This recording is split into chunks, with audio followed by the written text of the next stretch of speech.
Reichsmarschall Hermann Göring made his proclamation with the certainty of a man who understood physics. Standing before his staff officers in 1939, he declared, "If Allied bombers ever reach the Ruhr, you can call me Meyer." The statement was not bravado, it was calculation. Göring had done the mathematics. The distance from British airfields to German industrial centers exceeded the combat radius of every fighter aircraft in existence. Any escort attempting the journey would arrive over target with empty tanks, forced to turn back before engaging German interceptors. The bombers would face the Luftwaffe alone. This was not theory. This was aerodynamic law. For 4 years, that law held. The Luftwaffe's defensive doctrine was built on a simple premise. Confirmed. Marking advance Depth routes. equals Flanks victory. Secure. Good. Update the log.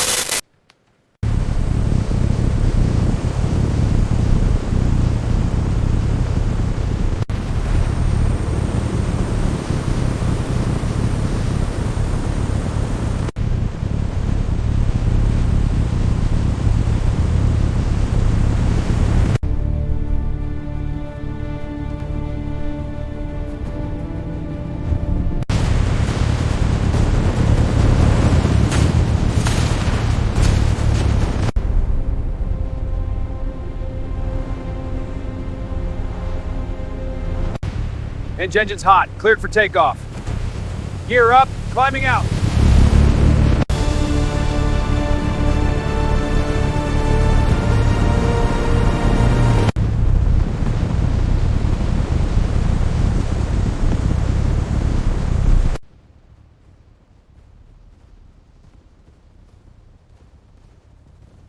At a rate that made sustained operations mathematically impossible. Göring's assessment seemed proven.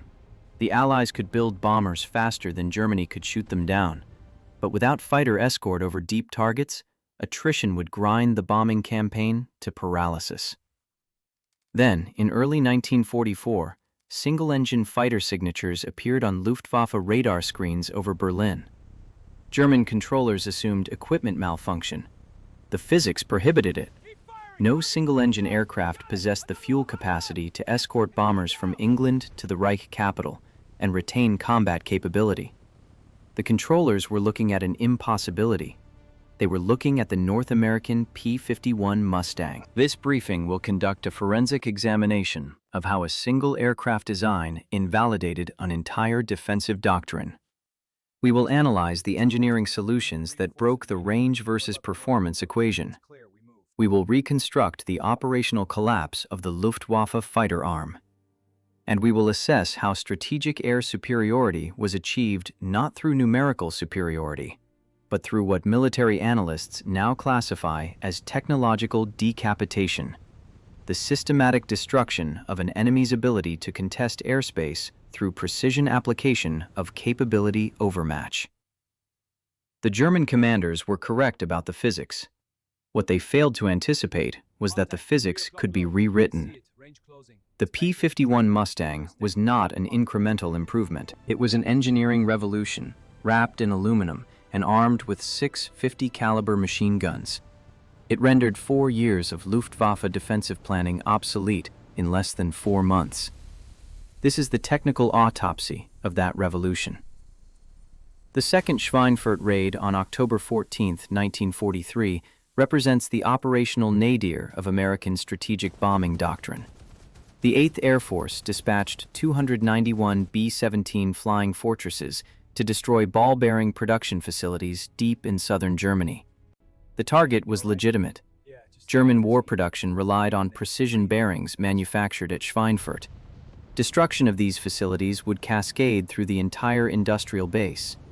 But the target sat 400 miles from English airfields, far beyond the 175-mile combat radius of available escort fighters. The bombers went in alone. Luftwaffe controllers watched the formations cross the Dutch coast and immediately recognized the opportunity. This was not a coastal raid where P-47 escorts could provide coverage. This was deep penetration. The Americans were entering the Freie Jagdzone. Every available fighter group received scramble orders. FW-190s and BF-109s climbed to intercept altitude. They had time, The bombers were 5 hours from target. German pilots could land, refuel, rearm, and launch multiple sorties against the same bomber stream. The slaughter was methodical. German fighters attacked in waves, head-on passes against the lead elements, diving attacks from above against the rear formations. The bomber gunners returned fire, but defensive armament could not compensate for numerical disadvantage. Without escort fighters to disrupt attack runs, the Luftwaffe could execute textbook intercept tactics. They focused on stragglers, crippled aircraft that fell behind formation protection. They targeted specific bombers with concentrated fire until the aircraft broke apart or fell out of formation. 60 B-17s did not return. Another 17 were damaged beyond repair. 77 heavy bombers lost from a force of 291 represents a 26% attrition rate. The 8th Air Force lost 650 aircrew killed or captured in a single day. At this rate of loss, the entire bomber command would be destroyed in less than 20 missions. No air force can sustain such attrition. The mathematics were absolute. The raid achieved tactical success. Ball-bearing production dropped significantly. But operational analysis revealed strategic failure. The 8th Air Force could not continue unescorted deep penetration raids. The loss rate exceeded replacement capacity. Crews were being expended faster than training commands could produce them. German industrial dispersal and repair capabilities proved more resilient than anticipated. Schweinfurt demonstrated that precision bombing without air superiority was simply attrition warfare conducted at altitude. The crisis forced a doctrinal reckoning. Strategic bombing theory assumed that massed bomber formations could defend themselves through concentrated firepower. The combat box formation positioned bombers to create overlapping fields of fire, theoretically creating an aerial fortress impervious to fighter attack. Schweinfurt proved the theory false. Coordinated fighter attacks penetrated the defensive formation. The bombers were fortresses only if unopposed. The Luftwaffe defensive grid that produced this result was not improvised. It represented years of doctrinal development. The Kammhuber Line, named after Luftwaffe General Joseph Kammhuber, divided German airspace into defensive zones. Each zone contained fighter groups, anti-aircraft batteries, radar installations, and ground controllers. The system functioned as an integrated defense network. Radar detected incoming raids. Controllers vectored fighters to intercept points. Anti-aircraft fire forced bombers to maintain altitude and formation cohesion, making them predictable targets for fighter attack.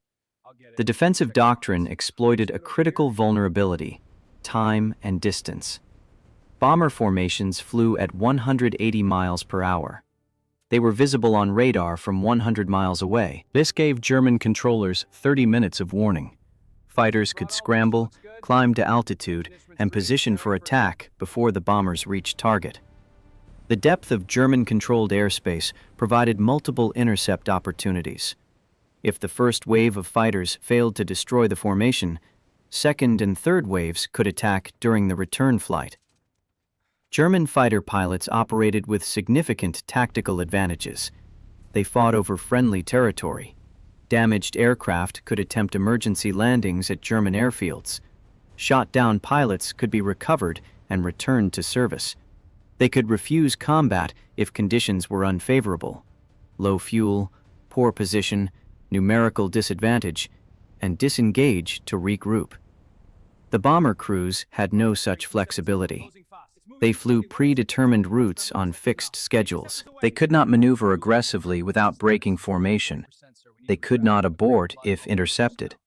They had to press to target, absorb losses, and attempt to fight their way home. The Luftwaffe fighter arm in late 1943 represented a mature combat force. Pilots averaged over 100 combat missions. Many aces had kill counts exceeding 50 aircraft.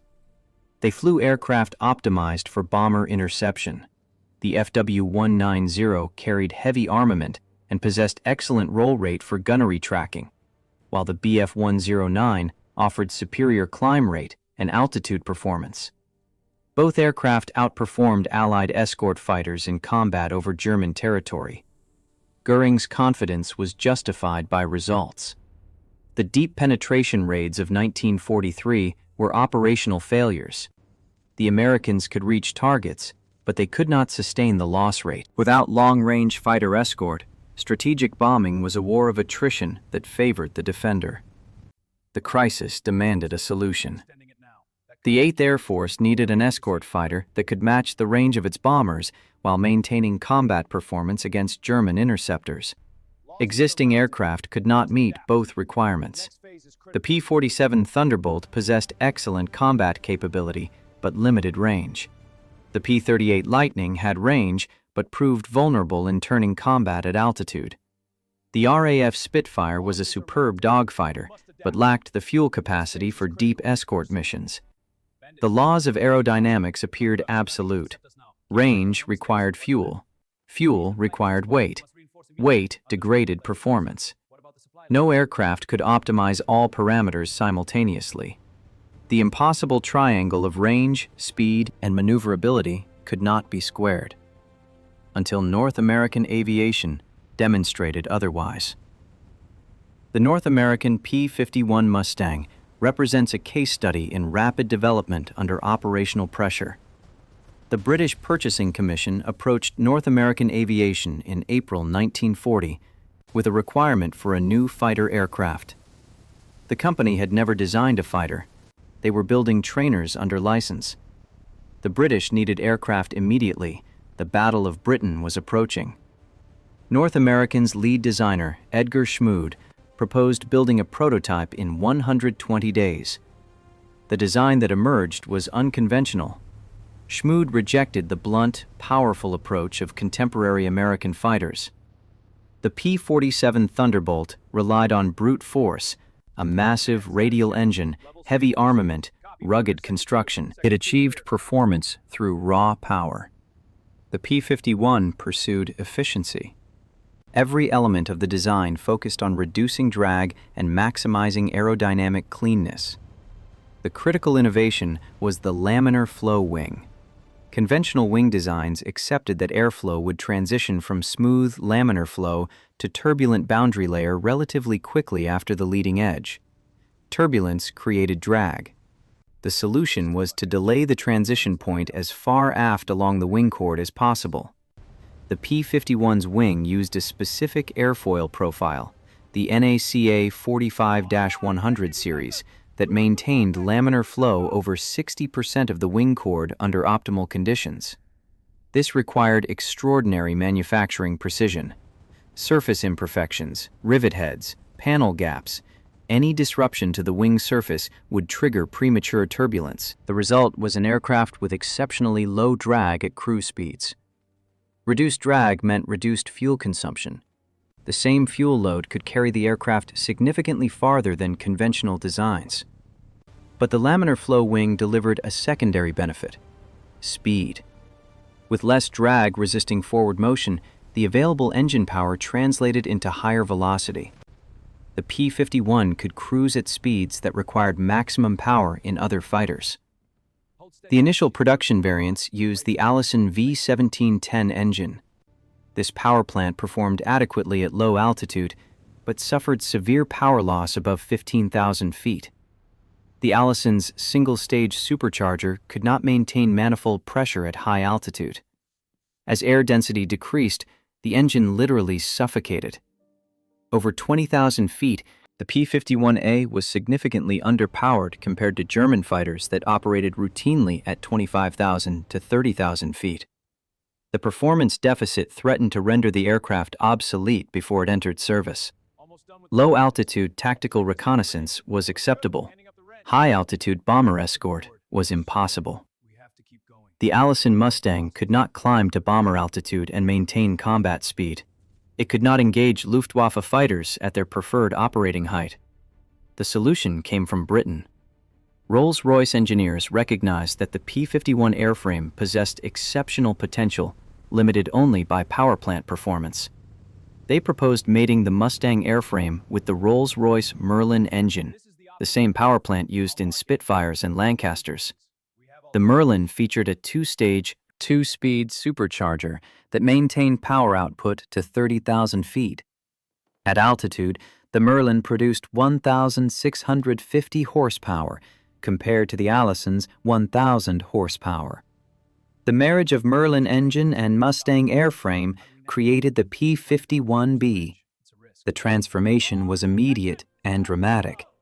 Maximum speed increased from 390 miles per hour to 440 miles per hour. Service ceiling jumped from 31,000 feet to 42,000 feet. Rate of climb nearly doubled. The aircraft that had been adequate at low altitude became dominant at high altitude. But speed and altitude performance did not solve the range problem. The internal fuel capacity of the P-51B was 184 gallons. At combat power settings, this provided approximately 400 miles of combat radius, enough to reach the Ruhr, insufficient to reach Berlin. The range requirement demanded an additional 300 to 400 miles of capability. This required external fuel storage.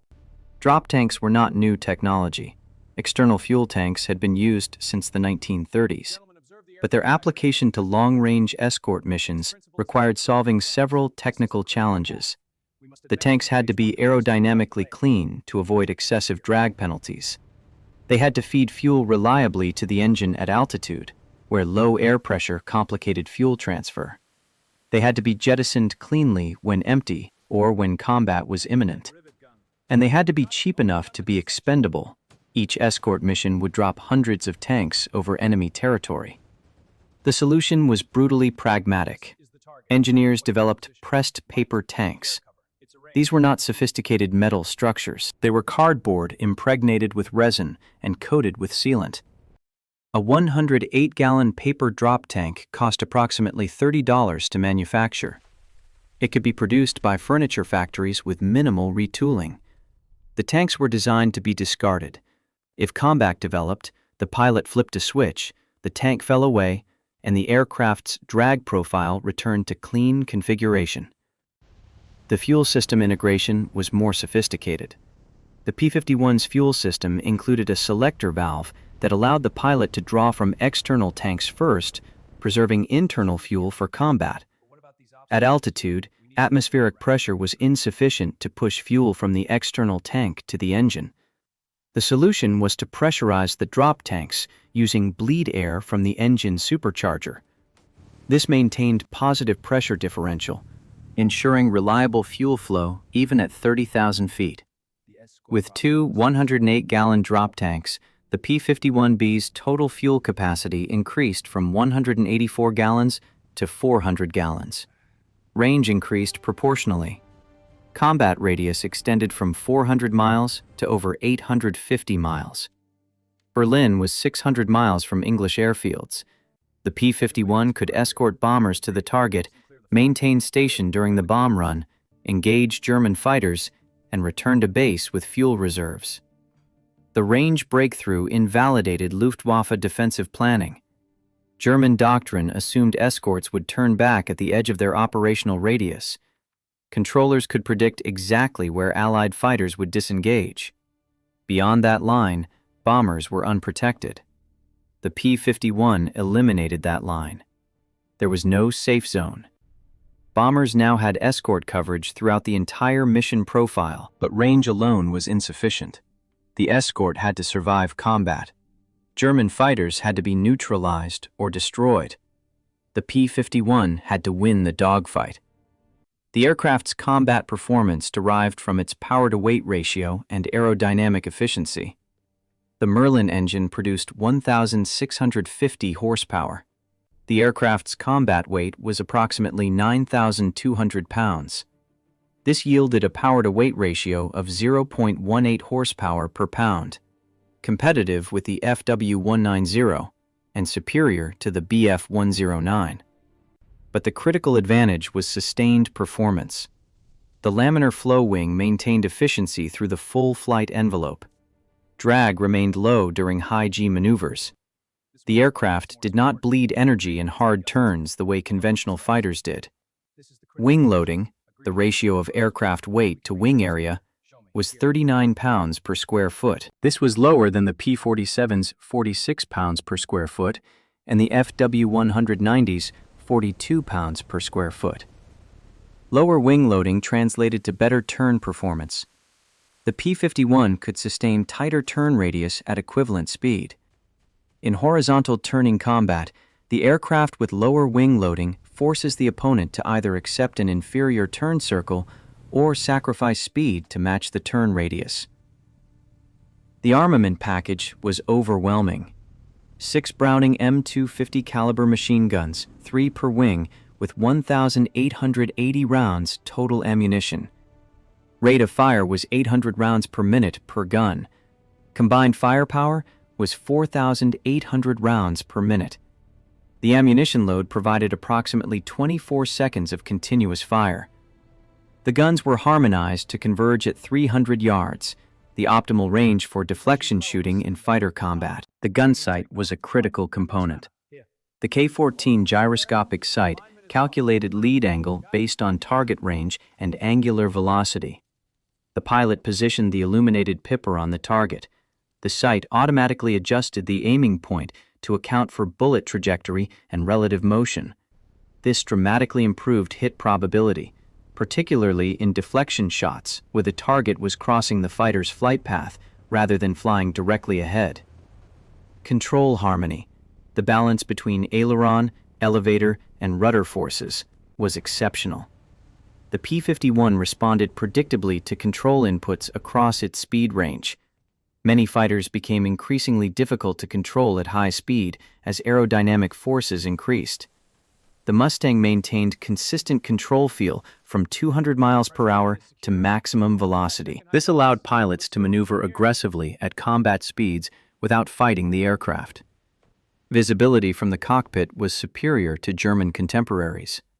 The bubble canopy introduced on the P-51D variant provided 360-degree visibility. The pilot could see above, behind, and to both sides without significant blind spots. In air combat, the pilot who sees the enemy first holds a decisive advantage. The bubble canopy reduced the likelihood of surprise attack. The combination of range, speed, maneuverability, firepower, and visibility created an aircraft optimized for bomber escort. It could fly to Berlin. It could climb to intercept altitude. It could engage German fighters on equal or superior terms. And it could do so while maintaining formation position with the bomber stream. The P-51 Mustang was not the most heavily armed American fighter. It was not the fastest. It was not the most rugged. But it was the only fighter that could escort B-17s to Berlin and win the subsequent dogfight. That singular capability made it the weapon that would decapitate the Luftwaffe. The first escort mission to Berlin launched on March 4, 1944. The operational plan designated 730 heavy bombers, B-17s and B-24s, to strike industrial targets in the Reich capital. Escort coverage would be provided by P-51 Mustangs from the 354th, 357th, and 363rd Fighter Groups. The mission profile required the escorts to rendezvous with bomber formations over the Dutch coast, maintain station during the 600-mile penetration to target, provide top cover during the bomb run, and escort the bombers back to England. Luftwaffe controllers detected the formation crossing the North Sea. Initial assessment identified the bomber stream, but noted unusual single-engine signatures maintaining pace with the heavy bombers.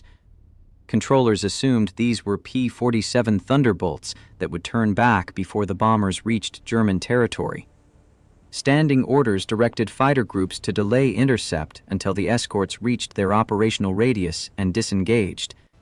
The escorts did not disengage.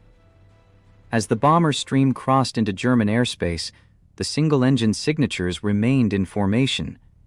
Controllers recalculated range and fuel consumption parameters. The data contradicted operational assumptions.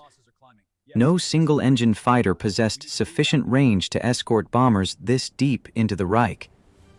The radar returns had to be an anomaly. Equipment malfunction, weather interference. Electronic countermeasures. The signatures continued tracking the bomber stream toward Berlin. German fighter groups scrambled to intercept.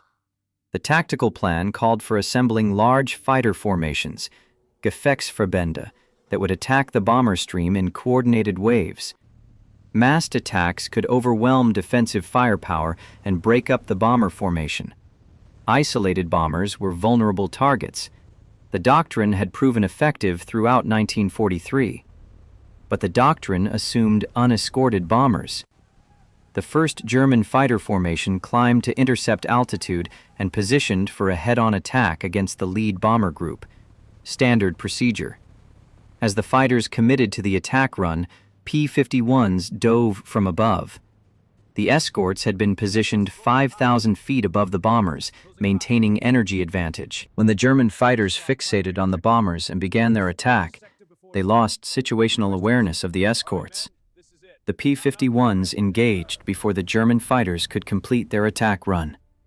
Sustained bursts from 650 caliber guns ripped into the climbing FW-190s and BF-109s.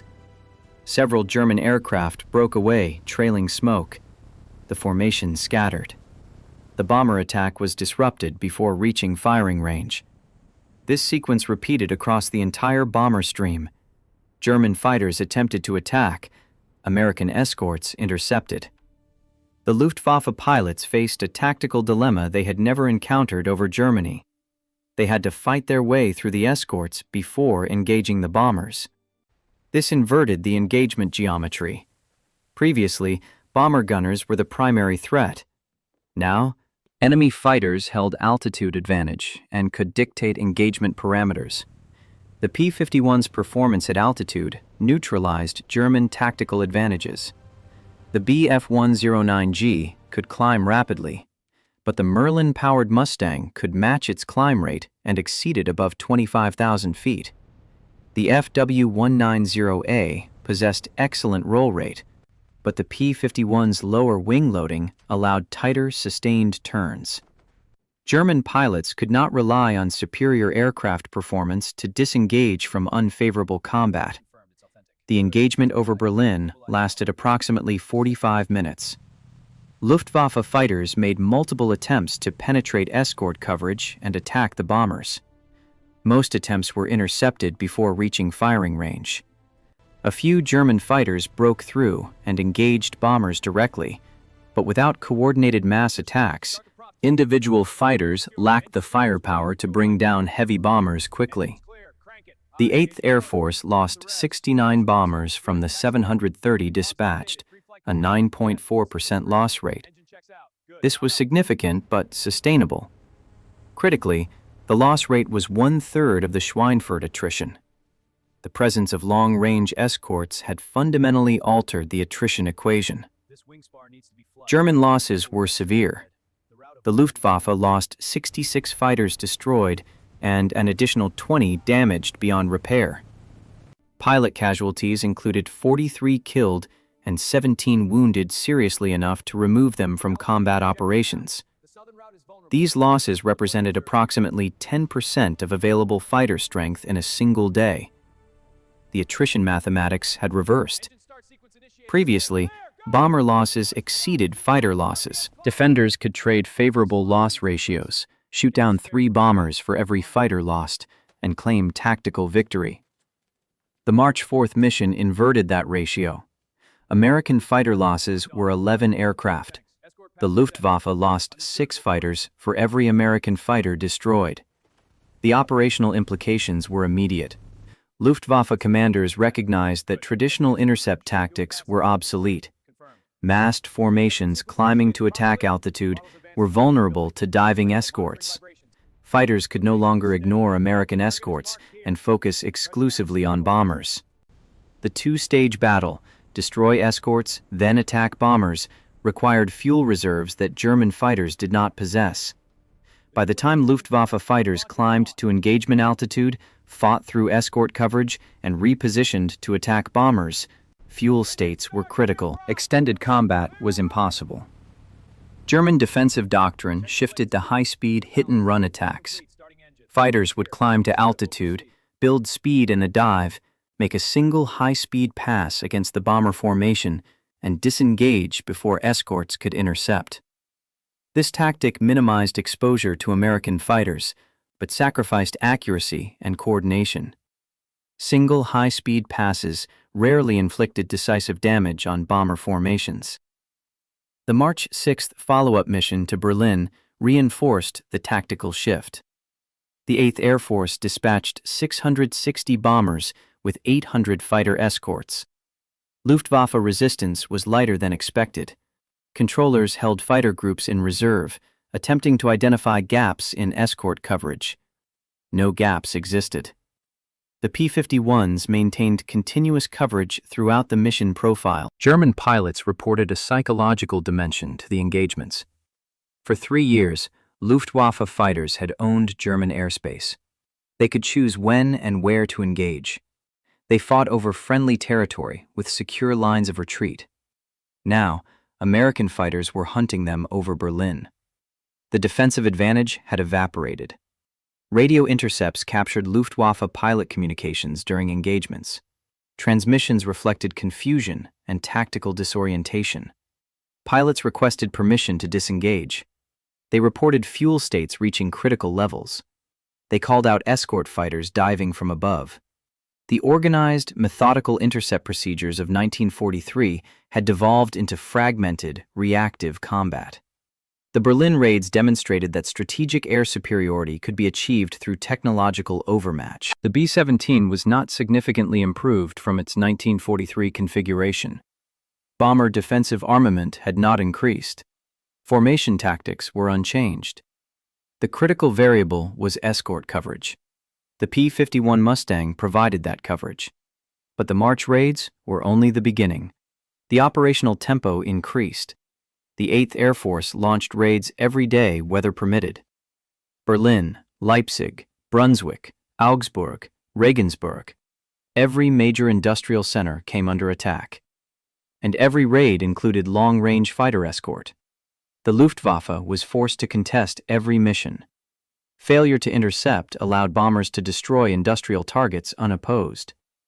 But contesting missions meant accepting combat against numerically superior American fighters operating with performance parity or advantage. The attrition spiral accelerated. Every mission cost the Luftwaffe irreplaceable pilots and aircraft. The strategic calculus had shifted. Previously, the Luftwaffe could trade losses to inflict unsustainable bomber attrition. Now, the fighter arm was suffering unsustainable attrition while failing to prevent bombers from reaching targets. The defensive strategy was collapsing under the weight of accumulated losses. The P-51 Mustang had broken the range barrier. In doing so, it had broken the Luftwaffe's operational coherence.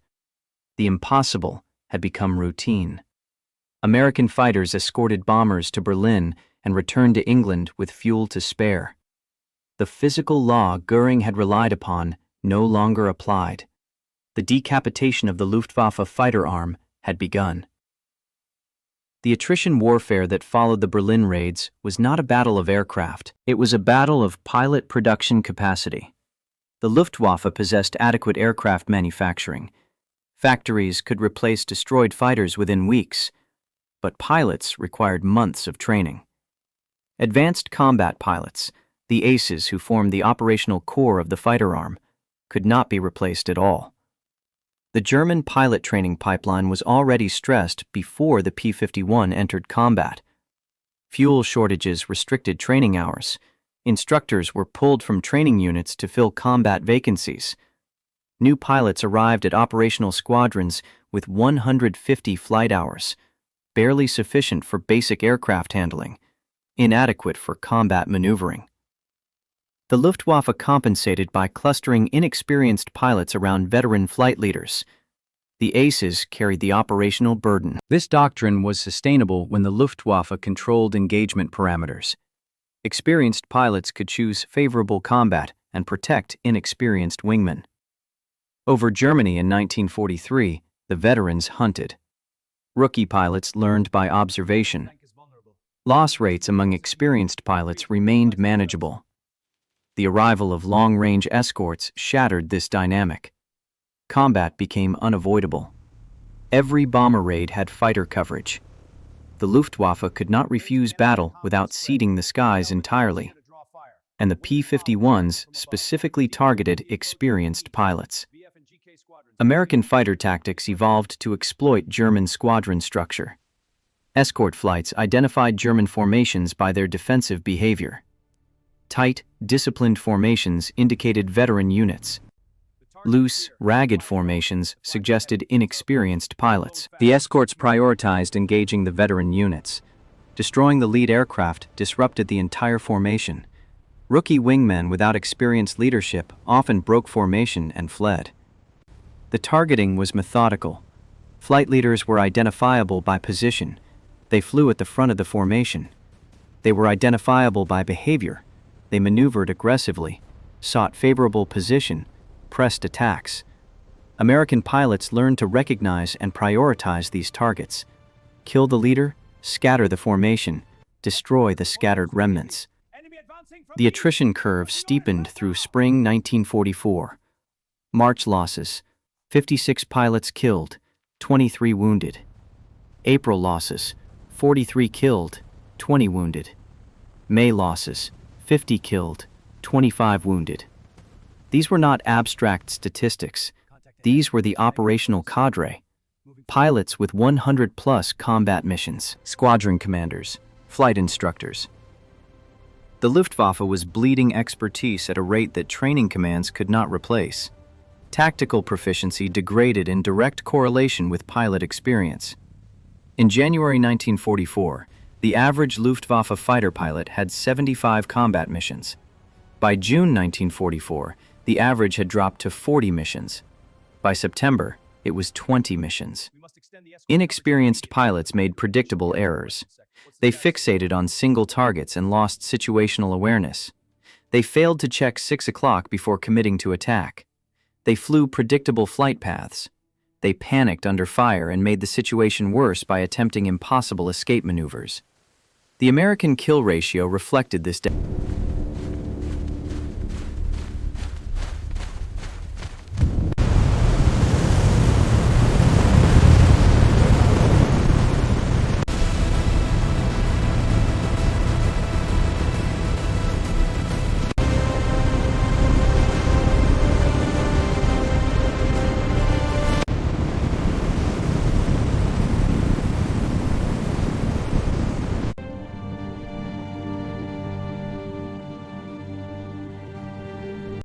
Hand me that wrench. Here, this valve is stuck. Got it, almost there.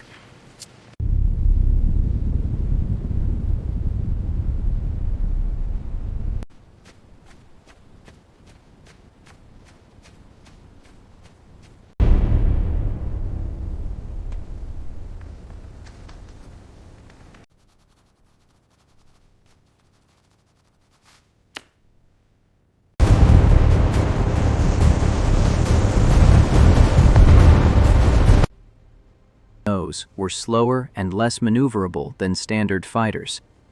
They were easy targets for P-51s. German jet fighters, the Me-262, promised technological superiority. The jet's 540-mile-per-hour maximum speed exceeded any Allied piston fighter. In theory, Me-262s could attack bombers and disengage before escorts could intercept. In practice, the jets were vulnerable during takeoff and landing. American fighters began loitering near German jet bases, waiting for the Me-262s to land when they were slow and defenseless. The jets achieved kills, but could not reverse the attrition trend. The Luftwaffe's operational responses grew increasingly desperate. They attempted night intercepts of day bomber formations. They experimented with rocket-armed fighters engaging from beyond defensive gun range. They tried ramming attacks, pilots deliberately colliding with bombers after exhausting ammunition. Each innovation was a symptom of operational paralysis. These were not tactics chosen from strength. They were adaptations to unavoidable weakness. By October 1944, the Luftwaffe fighter arm had effectively ceased functioning as a coherent force. Individual pilots still fought, isolated units still inflicted losses, but systematic, coordinated defense of German airspace had collapsed.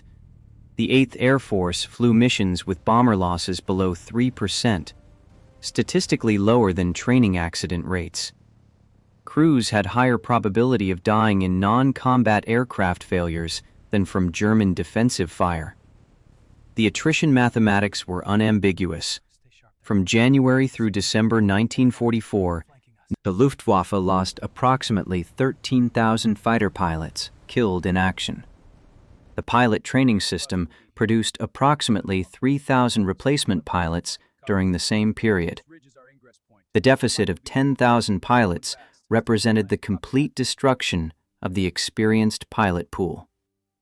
By year's end, the average Luftwaffe fighter pilot was a teenager with minimal training, flying obsolete aircraft against overwhelming numerical and tactical superiority.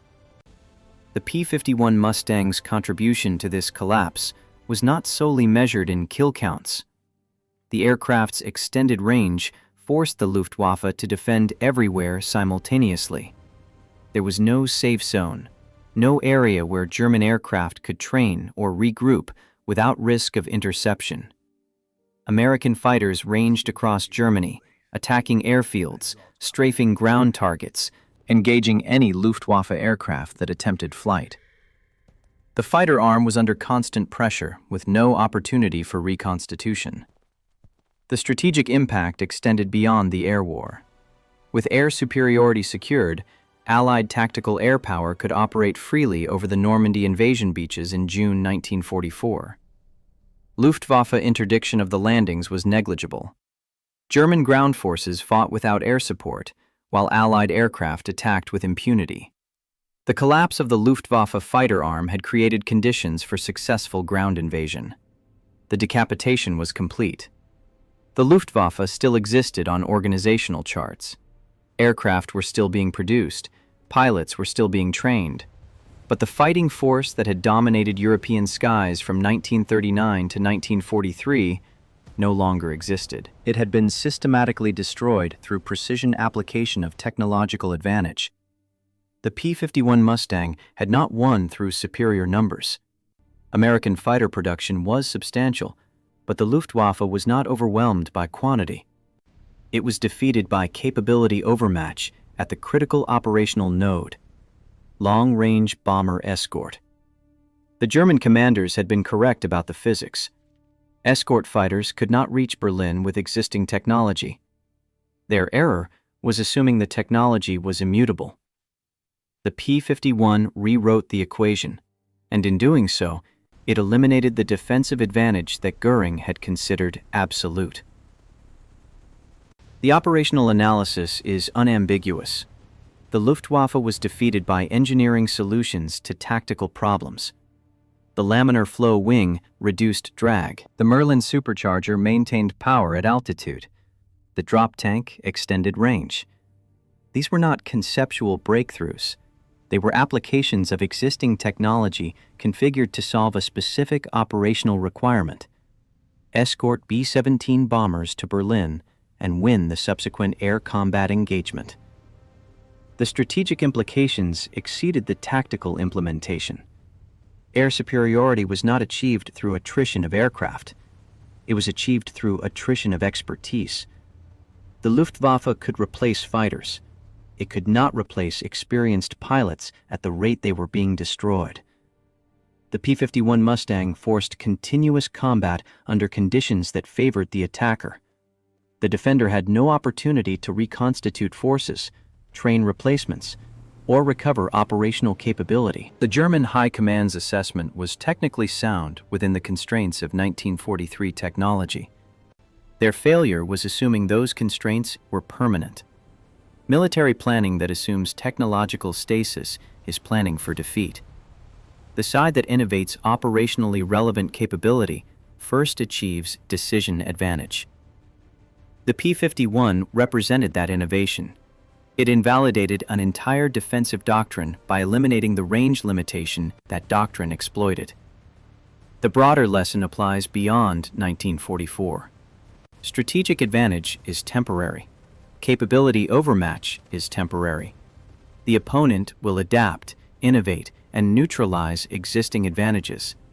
Sustained superiority requires continuous technological and tactical evolution. The P-51 dominated for 18 months before German jets and advanced piston fighters began narrowing the performance gap.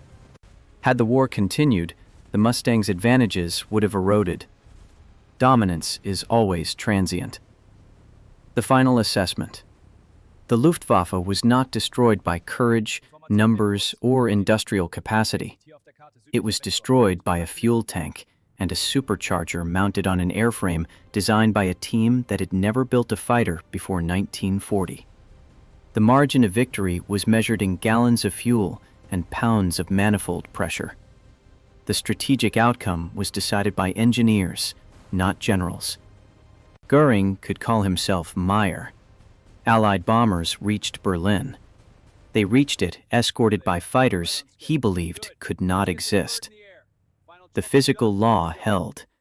The P-51 simply operated under different physics than he had calculated. Briefing closed. Stay sharp.